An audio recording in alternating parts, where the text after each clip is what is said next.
Good afternoon to you, Aletta. My name is Nicolette. I am the creator for the podcast titled You're Worthless. Read that again, the juxtaposition of your very soul. Thank you for agreeing to be interviewed today. And some of the topics that I like to air in my episodes, well, the essence of it basically talks about self worth. And if it's misconstrued, it can lead into not being able to stand up for your own self and exactly what you talk about, which is having your presence known, and especially in the career world. So it is a privilege to have you here. And for my tradition, I would read up a bit of introduction of my speakers to my audience, and then we can dive right into it. Hi, everybody. We have Aletta here. She now resides in Cape Town. So Aletta believes that stagnant careers shouldn't happen to good people. Yes, that's true. The job market is definitely competitive. You need to be able to confidently speak up for yourself and sell your ideas. I think I struggle with that myself. So she's an executive presence coach who teaches her clients to build executive presence so they can be promoted and hired. She's the author of Speak, Connect, Succeed, Build Your Reputation as You Speak. Her clients come from many different countries, all seeking to accelerate their careers by building their influence and credibility.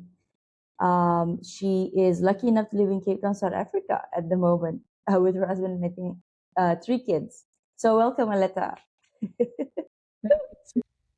Thank you, thank you. So let's walk down a bit of a memory lane. What was your childhood like? Has it always been in South Africa? Was it somewhere else? No, I'd say I had a very nomadic childhood. I was born in South Africa. My father was in the mining industry and he was a specialist shaft sinker in mining. So we moved wherever they had needed his expertise, we'd move to. And I started nursery school in Zambia. And then when I was about 6, we went to Canada and stayed there for a while. And then we went to Tasmania and then we came back to South Africa. And then I went to boarding schools. So I had a lot of different schools. I think in total I had 8 different schools. But in Wow. a amazing way, I had a lot of opportunity, obviously, to travel from a very young age. And it also taught me a lot about how we communicate, because when you're the new kid in the class and you've got to fit into this new community, you have to figure out how to communicate with people. And I think that's where my love and fascination of communication skills began. And then as an adult, I also moved with my husband being transferred to the US and later to the UK. And those same skills I used as a child, I used as an adult to fit into those new communities. And then eventually, when I started coaching, I found I was teaching those same skills to my clients. So, yeah, that's my childhood in a nutshell. Wow, very diverse background. So what were you doing before you started coaching? Well, my early professional career was in marketing management, consumer goods marketing, and I did that for about 10, 11 years. And then got married and started a family, and that coincided with my husband being transferred overseas. So I couldn't work when I was in the US or the UK, and I had young children at that time. So for many years, I was raising 3 beautiful kids and very lucky to be able to do so. And then, of course, when I wanted to do something in the work world, I had to come back out of the this absence. And I'd heard that people say women lose confidence when they don't work for a while. And I never thought it would happen to me, Yeah. but it did, real. Mm, yeah, I'm that it's very prevalent now, and many, I know, women they always have to choose between being with their family, but at the same time, if they're climbing the corporate ladder, they'll have to forego that. And then when they come back, I think speaking to people like you just brings the perspective again, like we really are superheroes. We just we have dreams, we have goals to achieve, but at the same time we are wired to we are nurturers. I mean, in Yeah. essence, right? And therefore, we are often I don't want to say, I mean, a lot of people are trying to change that trajectory already, but yeah, one step at a time. So, okay, Aletta. Sorry, I just wanted to add in that we often make the mistake of thinking that time spent at home raising kids has got no value in the workplace. And it actually is the opposite is true. Mm. Because while I was raising my kids, I had to do long-term planning. I had to do strategic thinking. I had to learn to negotiate and to influence. And those are all work-related skills. But somehow we think because they happened at home and not in the office, they don't have value. But actually they do. We've just got to learn to tell. Oh, you actually brought a very good point, and that's a whole new perspective. Yes, because you're negotiating with your kids, and they are not familiar with the business jargon, and but still the negotiation. For example, you're negotiating with them, and the skill of communicating where you have to simplify something so that they understand, and it make them think maybe a few steps ahead of, let's say, a consequence that they were about to do something, and then what will happen if they do it, and what will happen if they don't do it. Yeah. Okay, And it well, goes that's really be interesting. negotiating. It could be negotiating with the teachers at the school or service providers in the Mm.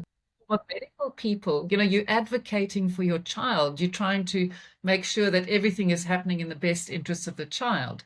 And Right. that becomes primary focus. So you have to become almost the champion of that child and make sure that you get the best out of service providers.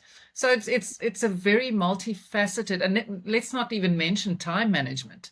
You know, time management with three Yeah. young kids, you know, I don't need to tell you what that's like. So all I'm saying is I'm reminding us ladies that the time spent with kids has value in the workplace. Don't think they're completely separate. Well, thank you. Thank you for that. Let's dive right into it then. So, why do people struggle to sell their ideas? Mm. It's probably, you know, of all the clients I've worked with and coming from all corners of the world, that's probably the most common issue. And somehow society seems to have told us that we shouldn't be arrogant, number one, and we Mm. shouldn't kind of take it for granted that we're better than everybody else. It's almost like society wants to remind us that we're just average. So we struggle to speak about our skills. And so often the mistake I see people making is they have a very good CV and they apply for a job and they expect that CV to do the talking for them. It's all there in black Mm. and white. You know, can't you see how wonderful I am? But then you can't, in that moment, especially I'm talking interviews now, or even in a meeting, you can't bring that to life. You've got to be able to vocalize and speak about what you're good at. And the best way I've found to help people get over that reluctance to speak up is to say to them, you've got God-given talents. There's something that you're good at. You have an ability, let's say, to manage people in a team or to work very well with Excel spreadsheets or to be a problem solver, whatever it is. That's a talent you've been given. You can use that talent to help solve a problem. And if your mission is to serve and solve problems and add value, why wouldn't you tell people what you can do? Because you can add value, you can solve a problem, you could be the thing that they're looking for, but they're not psychic. Unless you speak it, they can't just sense that you are brilliant at whatever you're brilliant at. So we just have to rephrase it in our mind. And the other thing that I've noticed is that, say now you've got a superpower or a talent, you're really good at writing copy for social media. Because it comes easily to you, you kind of tend to trivialize it and you think, oh, it's nothing. You know, anyone can do Yeah. it. But Yeah. meanwhile, they can't do it. And people come to you for help doing that specific task. And that's often a clue as to what you are good at. What do people rely on you for? What do they come to you for? And that gives you a clue as to how, in their eyes, you add value. And then you can start saying, okay, actually, I am quite good at this and people need me. Let me share what I can do to help solve a problem, to add value. And just start exercising that muscle of speaking up and saying, yes, actually, I'm quite good at that. And nothing's going to happen. No one's going to think bad of you because you are wanting to contribute by using your special. Mm. But what happens if, let's say, that person, he or she does all of the things, and then, but he or she also is very good at juggling a few things. I mean, of course, prioritization is important, but they can manage which one to complete first, depending on the priority. And then, but let's say the management doesn't deem like they deem like the rest of the things are trivial, except for this one or two like big things. But if you don't attend to these small things, they will not move, and it will have an impact as well. How do we navigate through that? I think the way I approach it is I always say to my clients, try and get a helicopter view of the situation. In other words, you can get stuck in the task, whatever it is. This has to happen, this has to happen, this has to happen. But when you take a helicopter view, you rise up above that and you see how that relates to the bigger picture. So while you might be talking about inputting data for whatever it is that you're doing, the impact of that not being done well is that the project is late, or the project incurs more costs, or other people are waiting for that to be in place before they can go ahead with their part of the project. So it's by reminding everyone about the bigger picture and how what you are doing relates to the bigger project, the business, the profitability. By doing that, you remind people that those little things do matter, and that if you can help get the little things done on time within budget, you're going to help the big things get done on time and in budget. So think about what's important to the company specifically. It's usually they're very keen to save time, very keen to save money, to improve productivity, or to become more efficient. Those are universal needs no matter where you are. So anything you Yeah. can contribute to help people save time, money, become more productive or more efficient is going to be a value add. And often the way I see things is different to the way you see things, because we've got different abilities. So sometimes you have to speak up and tell people what you see so that they can see it the way you see it and therefore come to the same conclusion. But if you keep quiet, nobody has the benefit of knowing that wisdom that you've got, or that relationship between things that only you have seen. So we need to hear your voice on a team, because you've got a unique perspective that could be a game changer for everybody else. Oh, wow. Okay. Thank you. I could apply some of that. Okay. So, Aletta, what stops people from getting promoted? I'm going to tell you how I experienced the work life when I started my career.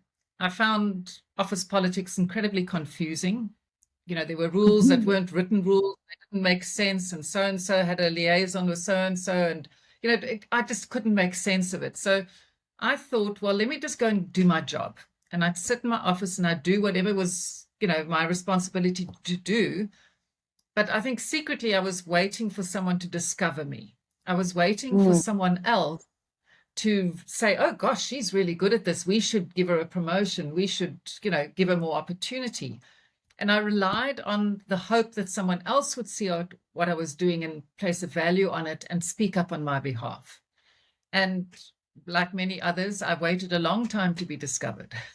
It doesn't just happen like that. You've got to be able to communicate what it is you do.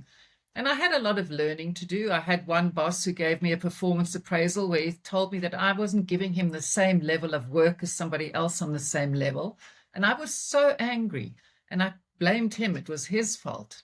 Meanwhile, what he was telling me without actually saying the words was I wasn't communicating with him. I wasn't telling him what I was doing. So he couldn't see what I was doing. He wasn't psychic. Therefore, he didn't appreciate the value that I was adding. So most people, they don't get promoted because they're not visible. They perhaps, like I was, hiding in their office, working hard, really doing their best, but they're not visible to other people. So you have to be able to Share your thoughts and ideas in a meeting. Speak up. Let people know what you think and why. Because if you're quiet for too long, people overlook you. So you've got to be able to speak up for yourself, share your ideas, share the bigger picture thinking that we just spoke about a moment ago. And you've got to do that on a continuous basis. So much of it, Nicolette, is wrapped up in self-confidence.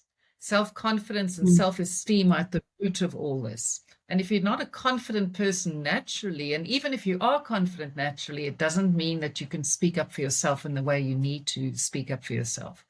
So you've got to, my advice would be find a mentor, go for coaching. Just keep looking at the people that you admire and aspire to be like. What are they doing? And learn from them. Ask them for advice. But you've got to speak up for yourself. You've got to make a habit of, in a meeting, sharing your thoughts. Because if you're there for an hour and you're not speaking, why are you there? You've got to have value to add, and people have to hear your thoughts. So I think it's a habit that you cultivate. It's not an event. Getting promoted is not one thing you do right and then you're promoted. It's a series of contributing and adding value over time that make you stand out from the others and therefore be the person who's most likely to be promoted. Oh, wow. Thank you. I'm gonna have to do some thinking and planning and strategizing up to the core. What does it take to get into the C-suite? You know, when I was in working for big corporates, I sometimes scratched my head because I thought I could do better than those people in the C-suite, because from the outside it looks easy. You know, why wouldn't they pick Yeah. me? And over time, it takes a lot to get to the C-suite. Number one, you've got to be exceptionally good at what you do. You've got to be able to get on with other people. Even if you are in the production department or the IT department, you have to interface with people from every department. And one of the biggest teachings I had was working for Kimberly-Clark, one of the first company I ever worked for. And being in the marketing department, you'd often launch products or change the packaging for a product. And whether I changed the word on a pack or whether I launched a whole new brand, I had to go through what they called an authority to proceed process.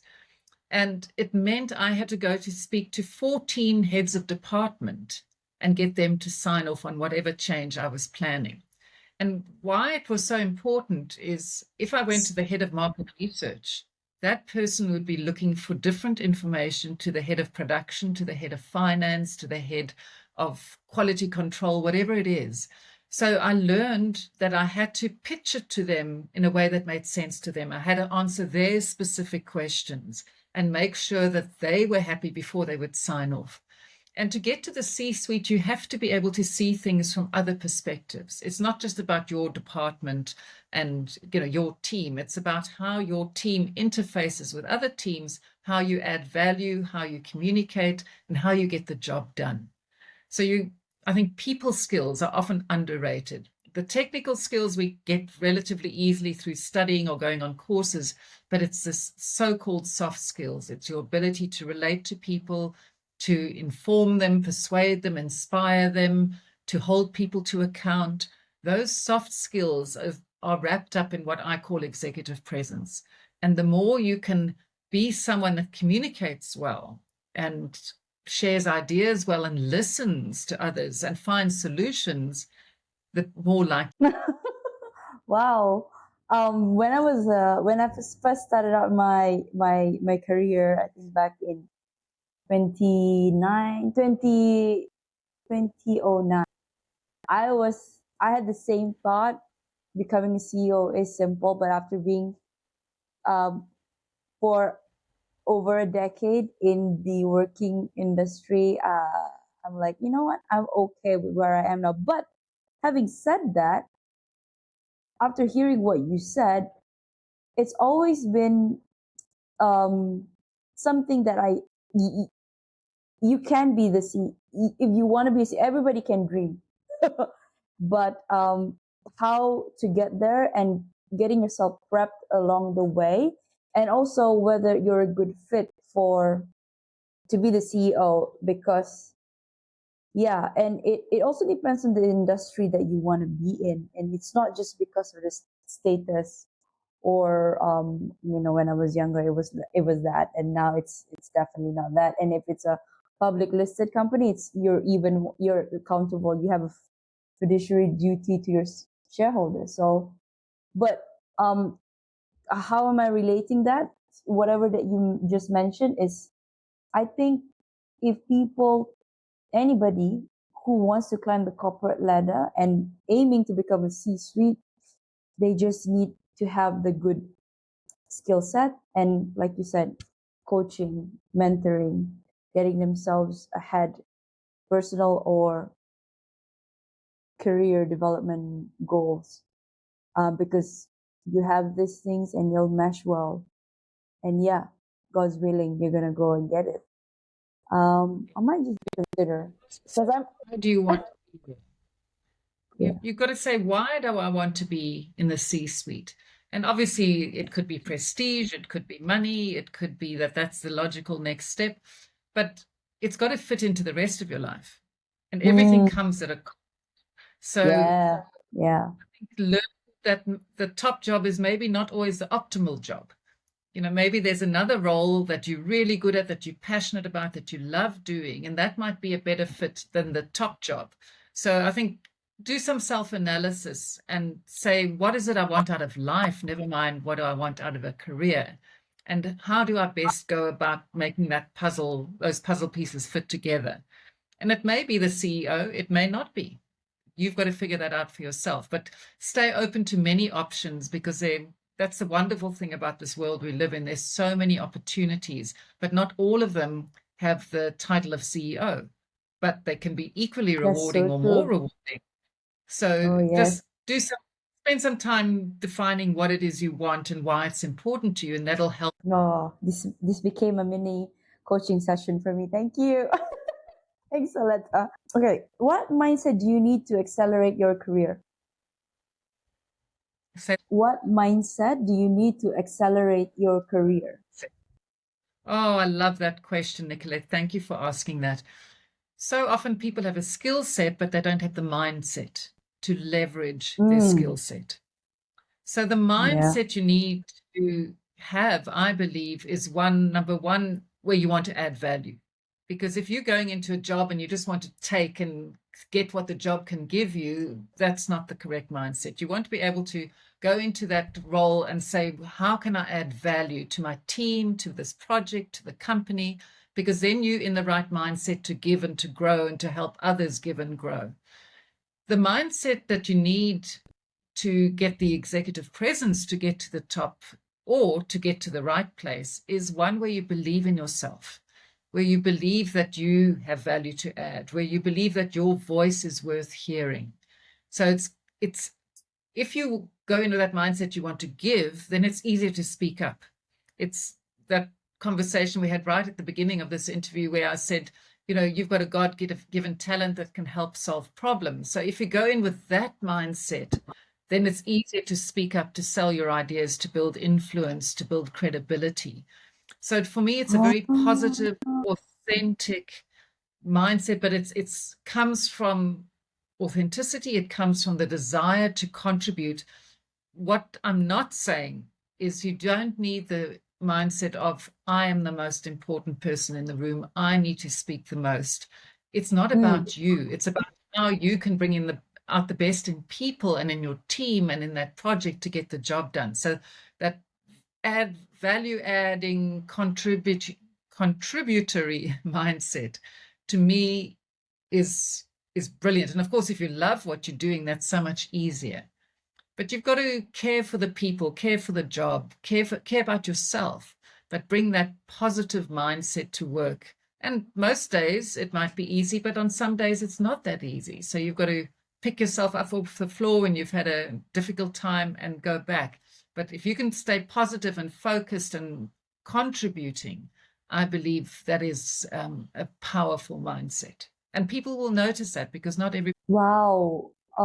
Changing your angle to how can I give more value, and I let me use that as a fuel for me to speak up, and not because I want to be known, because I feel like I'm more superior than the rest of the colleagues, of my colleagues or other people, but more of like, oh, why don't we do this? Because if we do this we could probably save more or be more efficient in this area. Wow. I'd like to share that I find very useful when you in a meeting and people are disagreeing, you can often get Yeah. stuck. Yes. I want it my way, you want it your way, and nobody is willing to give. And it's Mm, very difficult to move on from that because somebody's got to lose. So that's one of the right. techniques I find that helps really navigate that is to try and get people into what I call a place of possibility. So you use language like, what if we could do it another Mm, way? What if we could try a pilot program for 3 months this way and then check and see if it's working and then decide whether or not to gradually change it? move it to the second phases. Yeah, Yeah. but it's getting people away from no to what if, imagine if. Can we try this? Can we do a pilot program? And if you are the person that can facilitate that conversation in a team, that is exceptionally valuable. Because when teams get stuck, nothing happens. But if you can navigate your way out of it and encourage other people to step into that place of possibility, that obviously enhances your executive presence, but it also facilitates problem solving. So and that's a mindset that you have. It's not the mindset of it's my way or the highway. The mindset is let's find a solution. What if we did it this way? But it's getting everybody to contribute. It's listening and it's collaborative in nature. And that's very powerful. Oh, I love the topic. I have so many ideas in my head right now. Thank you, Aletta. Okay, so now you've mentioned about this a couple of times just now, but let's give it to our listeners today. How can one develop their executive presence? Is there like a maybe like a simple step by step, or just few things that they just need to look at? Then they can start building their presence from there. It all starts from what I call owning your superpowers. At Mm. the beginning of our conversation, we spoke about what are you good at, what are your strengths? And without that understanding of what you're good at, it's harder to speak up, and it's harder to advocate that I'm the person who can help you solve the problem. So one of the free resources I point many, many clients to is a free online test called the High Five Test. It's Mhm. www.high5test.com.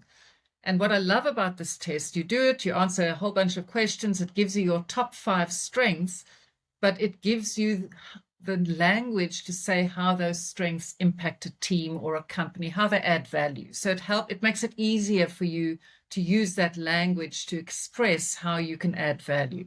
So owning your superpowers is step number 1. From there, you start practicing speaking up fearlessly. You start appreciating that we need to hear your voice, and you speak up at every meeting to add value, not just to speak up, it's to add value. And you keep on developing that skill. And within that, there are lots of other skills that I teach my clients, how to respond to criticism, how to say no in a positive way, how to speak up for yourself and for, resources or whatever it is. So, owning your superpowers, speaking up fearlessly. And then from there, we go on to strategic thinking and uncovering your charisma. And then finally, we get to embracing your executive presence. But much of this, Nicolette, is lots of little bits of techniques to overcome one small problem. And that's mostly why I work with clients for a year at a time, because then we've got lots of time to hone these skills, to be intentional. Being intentional before every meeting, before every phone call, before negotiation can really change the results you get. And there's so many little facets that go into the mindset, the speaking up, the exercising authority, building your executive presence. So it's almost like a kaleidoscope of skills that come together, but they mostly are rooted in the way we communicate. And that's why it fits so beautifully into this whole communication space, that your executive presence is communicated. It's not in your CV. It's not on a title on the door of your office. It's how you relate to people. That's where they see it. That's how you express. Wow. Okay. I might just consider you as one of my coaches. Well, yeah, we'll take it offline. Okay. So right. This is a separate question line, but it also touches on executive presence. The question is, how do I attract the attention of senior management? You want to build trust. And how do you build trust? You build trust by being reliable. And that's, on time, always delivering what you said you would. And if you can't, you communicate clearly that there's a delay so that people can plan for it. You do more than you are expected to. In other words, you don't just think of, I've got to do this spreadsheet and that's it. You say, I was thinking the other day that if we changed this little thing and added this process to it, we could get early warning if customers were dissatisfied. You add value. So you go beyond just doing exactly what is in your job description, and you do more. And you do that over a period of time. Put yourself in the shoes of someone at a higher level. What would they be looking for? Generally, they want to know that they can trust you, that you're reliable, that you've got the interests of the company or the project or the team at heart, that you're a good team player, that people like working with you. You can be as brilliant as you like, but if people can't work with you, they're not going to choose you, and you're going to be noticed for the wrong reasons. So just think every single day, how can I add exceptional value today from where I am? And keep doing that, keep adding value. And in time, people will notice that. And then you can look for opportunities to go further. So I guess after hearing what you said, the first few questions that we mentioned, it's about balance, right? I mean, we could at one hand do the work, sit down, but also be able to be brave enough to set your foot across the, I don't know, what do you call that, the small lake, to get on the other side, meaning the elevation, the new role that you're aiming for. But at the same time, knowing that, okay, I make myself, I'm doing this for the right reason, with the right intention. I have a goal, but then at the same time, let me, trust the timing as well and do my work. And then, yeah. Think of it this way, Nick. If you continue to do what you've always done, you're going to continue to get the same results. And it's very easy for us to be in a comfort zone. And a comfort zone is a little bit like a playpen. You can't grow much in a comfort zone. So when you are willing to embrace the idea that I'm going to try something new, I'm going to be braver than I've been before, I'm going to, try and speak up at a meeting, whereas before I never would, that's stretching that comfort zone. And you can't just do it once and expect it to change. You've got to do it multiple times. And as you do that, if you, for 3 months, at every meeting that you're in, you practice speaking up, by the end of those 3 months, you're going to have built your confidence. So then you've got to say, okay, now I speak up at every meeting. What else can I do? And you take the next step, but you've got to keep pushing yourself, because that's where the magic happens. That's where the growth happens. It doesn't happen when you just do what's easy for you. It comes with being uncomfortable, but that's how we push ourselves to grow. And we're on a journey. It's not an event. So it's not just doing today's work and I'm going to get promoted. You're going to keep pushing yourself so you first. And then over time, that'll help you get promoted. But we've got to do something different, and we've got to believe in ourselves, and we've got to speak with that belief. And that's something you practice every single day. It's not just done and then you can tick that off and move on to the next thing. It'll be with you for your whole life. So just embrace it, do something new, try something new. Very valuable. Thank you so much, Aletta. Okay, so we're gonna pivot to a question on self-worth. So the question for you is, what are some of the common misconceptions about self-worth, and how can we debunk them to help others on their journey of self-discovery? I think the biggest misconception that I see is that we think that self-worth comes with a label or a price tag. In other words, I'm only worthy if I get to the C-suite. I'm only worthy if I earn X, or I drive this car, or I wear these clothes. And that is probably the cruelest and most misinformed way of self-worth, of looking at self-worth. So self-worth for me, it's an inside job. Only you can determine your self-worth. If you're waiting for a label or an office or whatever it is to determine your self-worth, you're always going to be chasing something, because you'll get to that corner office and you'll think, oh, well, that person's got a better office. I'm not worthy until I get there. And you keep chasing, chasing, chasing. And one of the biggest skills in life, I think, is to determine what is enough. And if you can disassociate self-worth from the car, the clothes, the corner office's salary, then I think you get closer to being the true person that you are. So if you took all those labels away from you, what is unique about you? What is something only you can do? So if you're part of a family, only you could give some validation to your parents or your brothers or your sisters or friends or whatever, because that's uniquely you. And how can you add kindness? How can you show that you care? How can you add value? And I keep using that word, it's adding value. How can you be a positive force in this family's life, in this person's life? And that doesn't mean that you look after them at your own expense. It just means that you're willing to give in a positive way. And I believe if you build your self-worth from that vantage point, then it's not related to the corner office, the car, the jewelry, whatever else you got. Because it's very easy to be seduced into thinking, I'll be happy when I drive a fancy car. Well, you'll get that fancy car and you'll realize you're still the same person and not much has Miserable. changed. Yeah, except you're still maybe paying off a lot of money on that very fancy car. So try and find your self-worth within you, and just celebrate who you are. When you look in the mirror, think, wow, I'm so impressed. You did well today. You tried really hard. You were brave. That's the self-talk, because self-worth is often related to how you communicate to yourself. So you've got to be your biggest cheerleader. And when you look in that mirror, you've got to celebrate what you see. Nobody else can do that for you. But if you make a habit of that, so much else will come right. It'll be easier to speak up in meetings if you believe that what you have is worthy. But it all comes from within you.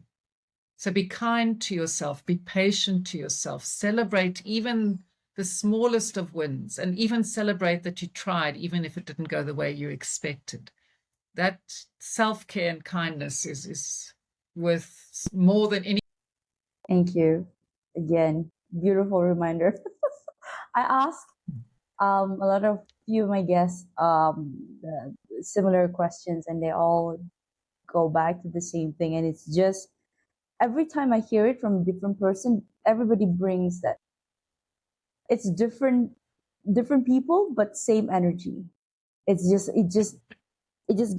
needs to be embedded in people's head. Like, if you strip yourself out of the from all of the accolades, your achievements, who are you exactly? Like, what like you said, we are truly unique in our own ways, and we're all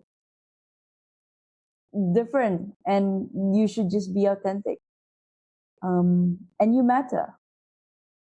Sometimes when you are down and then you feel like, oh, nothing's going the way that I want it to be. Why am I even here? Why am I even?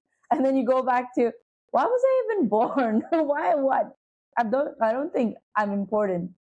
No, there's a reason why you're here. I mean, yeah, you matter. Wow. Okay. Thank you, Aletta. So, what is next for you? Any future plans, books, or are you gonna have like perhaps a conference? You're going to be traveling. I have my executive presence group coaching program, which I love so much. And I keep adding value to that. It's been going for about a year. So I keep on trying to build that, inviting more people to join. In the process of doing that, I've created what I've called an executive presence toolkit. And it's Mm. templates and guides, worksheets, and thought processes. Because as I said to you, it's like a kaleidoscope of all these different tools that you need and skills that you need that contribute to your executive presence. So my next big project will be to take that whole toolkit and probably publish it as a book. Because some of my clients have just said it's helped them so much. Because if you're dealing with criticism, how do you do it? If you have to say Yeah. no, how do you do it? And then there's a resource in there to take you through the basics of it and take the guesswork out of it. So you don't have to do it alone. So that's something I'm very excited about. And I don't quite know how I'm going to do it, when I'm going to do it, but it's definitely growing. It's in the And, pipeline. and Beautiful. to your point earlier about what are you good at, in the process of doing that, I realized that's what I'm good at. I've taken something that I've done almost by mistake or innately and decoding it into a process that other people can follow. So I've just done that again and again, and I've shared it with my clients who have had really good results. So now I want to Wow. Can't can't wait for that to happen to you. You're doing great things. I feel it. I feel it. thank you. I've spoken to so many coaches, and it's like, when you resonate to certain people, because sometimes you just vibrate at that same frequency. So yeah. Wow. So this is, when you were talking, I just had like, I had an inkling earlier, like, why are there so many coaches out there? I don't know, probably hundred thousands, millions, probably, that are working or as coaches, but everybody is unique again, and you will gravitate towards those that maybe you feel the most resonance with too, and that's where that you form your own niche group. And it's amazing, because then if I take a step back again, it's like the cake, everybody has enough cake to eat. It's not like, because one day, today we have, I don't know, maybe there are 10,000, I don't know what's the statistics, but a number, 1,000 people decide to become a coach. And then let's say I am the small me, and I say, oh, what if there's so many coaches out there? How am I going to find my own people? But there will be people, I believe, if you just Yeah, stay true to yourself. Yeah. yeah. And there are people who Mm. need to hear from you because they need you. They don't know that you're there. So you've got to at least give them the opportunity to come and connect with you. And then you can see whether it's a good fit for both of you. But if you don't, if you Yeah, stay silent, that's they're going so to struggle true. because they need you. Wow. Like, we came full circle. Thank you, Aletta. So do you have a mantra that you live by? You know, it's very interesting. I love the quote, and I don't know who said it, but I heard it years ago, and they said that the secret to growing old gracefully is to say yes to far more than you say no to. And I love that. In other words, don't make your world bigger. Keep saying yes, looking for opportunities, expanding, engaging with people. But the other day, I came to the conclusion that that's only half the picture. I read an article in the New York Times, and this reporter said that she kept a notebook of no's. So when she hesitated to say no because she didn't want to offend anyone or disappoint anyone, she came to the realization that she can say no to something, and in the process, she's saying yes to something else. So I might say, no, I'm not going to participate in that project because I'm saying yes to having more time with my family, or I'm saying yes to exploring something else at this point in time.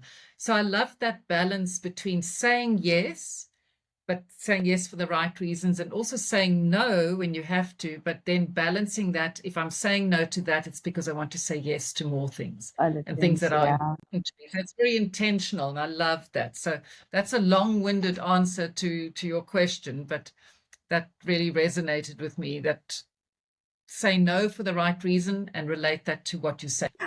I love that because when you were saying it, it's like you're saying yes to the things that you feel it deep down that you need to say yes to, but you're not neglecting your no's because it is also a way for you to set your boundaries Yes, because you're also saying yes to the right reason for the right yeah, reasons, right? And it's you can even absolutely. see it from that angle. Epiphany. So, Aletta, is there anything that keeps you up at night, or do you sleep well? I sleep very well, but the thing that keeps me up is I don't want my world to shrink. I've Hmm. seen too many people grow old and the world gets smaller and smaller and smaller, and that terrifies me. So I've always said I'm never going to be a grumpy old woman. I want to be happy and engaging and learning. I want to be a lifelong learner. So for me, the only thing that would make me like lose sleep would be if I felt I was shrinking my world instead of, there's so much beautiful stuff in this world, and we've got to keep seeking out the teachers, the coaches, the learning, the wisdom. But it's not, doesn't always come to you. You've got to look for it. And I love that. I've done that since I was a child. I just had chills. That was a good one. Okay, so last question. If you could create a quote right now for you to leave to the audience listening and the world as your legacy, what would it be? I think it would be as simple as, we need to hear your voice and we need to hear your thoughts because only you can share them. And by doing that, you can help so many people. You've got no idea. So, all that goodness, that talent that's within you, voice it, share it, because we need it. We're waiting to hear your story. We're waiting to hear your wisdom, because it's wisdom only you can share. So, don't be selfish and keep it to yourself. Share it. Right, thank you so much. I guess that wraps up our interview today. Thank you so much, Aletta, for being so candid, honest, straightforward. Whatever you said, I definitely resonated, and I will definitely be applying that to myself. This is what I love also talking to you people every day because I just learned so much. And I have a few things going on in my life right now. I still have a 9 to 5, but I still want to know what are the thoughts of the people in the world. Like, I can't, I don't want to be, how do I say, confined to the things that I do every day. And what I love is communication, like you said, and it's spot on and something that I'm trying to own as well. And perhaps I would love to be speaking in public one day. No reason you shouldn't. And just think of it, Nicolette, all the episodes you've recorded on your podcast have probably touched so many lives. So your quest for wisdom has touched, the ripple effect continues. So it's been your gift to the world. Thank you. Thank you, Aletta. Well, okay, so how do people reach out to you if they want to be connected? Where do they Well, the need to? one easy place is LinkedIn, is Aletta Rochat on LinkedIn. I do share a lot of what I do on LinkedIn. And I also have a self-assessment, executive presence self-assessment that you can sign up for. And I will give you the link and you can put it in the show notes, and people are welcome to Mm-hmm. do that, just to get an awareness of what it's about, and where they feel they're strong and where they feel they might need a bit of input. So I'd be very. Wow, brilliant. Okay, I'll be sure to include that in the caption. Thank you so much, Aletta. I think I will be reaching out to you maybe sometime soon, and we can take it offline. And I have you on Instagram, so when this airs, probably in the next couple of months, I'll be sure to tag you so you can also publish that. Yes, I would Thank love to you. share it with you. Thank you so much. Have a good rest of your day. Thank you. You too. Thank you. Bye bye.